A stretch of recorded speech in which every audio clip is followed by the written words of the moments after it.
Hey guys, I got another missing stitch segment for you tonight. So we got G-Bot special here, the Paraclete hard plate carrier.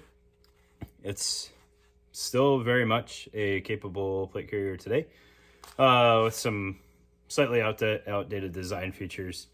We'll get on the table and look at it, but if you're not familiar with this thing, it was one of the first plate carriers that I was really aware of as like a specific thing. So it's pretty cool to have finally found one at a reasonable price on eBay, even though it's the wrong size. But yeah, we'll get on the table and take a look at it, and you can kind of see some of the things we have today that we probably take for granted a little bit, and then some of the design aspects that are making a comeback with the like cummerbund closing over on top of things. So let's get on the table and take a look at it.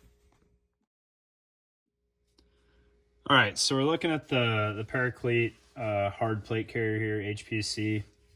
A handful of different varieties exist, and I'm not quite enough of a Paraclete nerd to know the differences and the finer points there.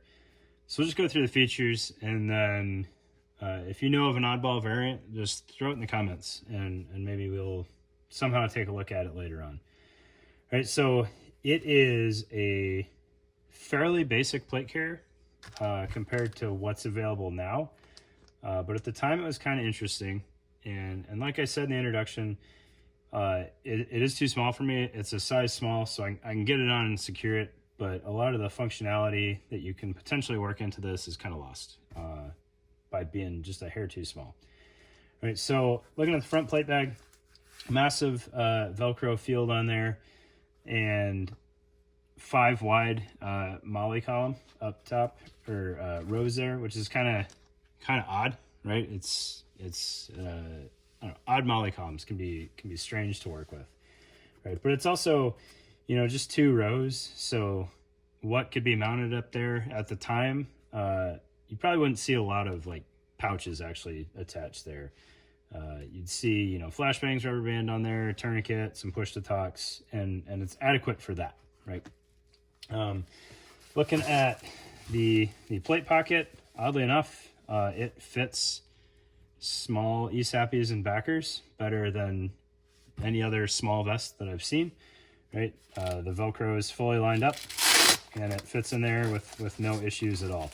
So we'll get those plates out of the way so that they don't clunk around here on the table too much as we look at this.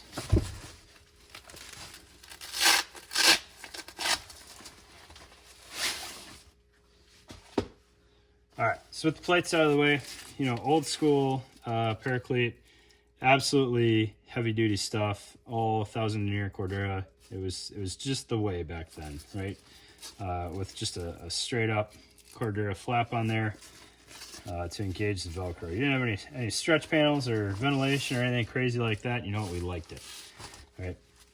Looking at the shoulder straps, they are a little interesting, especially compared to what you have nowadays. So you've got a fixed loop on the front there, and then all the slack gets pulled to the rear in a pretty clean process, right? You've just got this webbing that folds over on itself and Velcros back down. A little bit of padding built into this underneath portion, very thin padding, but with the load that you could put on here, it's perfectly adequate. It's nice and wide. And then you can see the webbing runs down into the plate pocket there. So plenty of strength. And then, if for whatever reason you needed to take up all the slack, like all the excesses in the rear, you can see pretty minimal amount of adjustment is possible there, especially if you're trying to get it smaller. And this is a pretty hardy stitch here. So even if you needed to take up slack, you could pop that stitch and it would let you run this padding under here, but that would be less than ideal, right? Looking at the sides, you've got a 2 cummerbund system.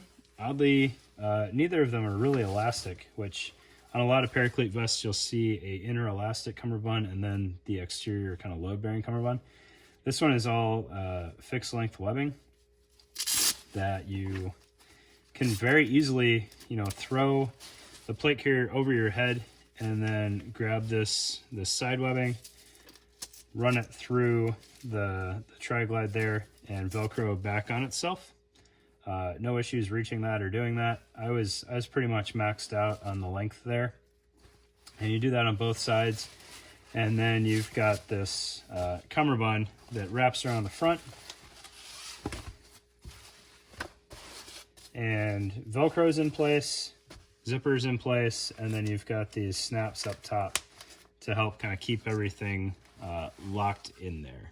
All right, so one of the more common ways you would see this used is to have a triple mag shingle underneath there. You're still seeing that mag shingle today on JPCs and stuff. It's got the big Velcro face on it.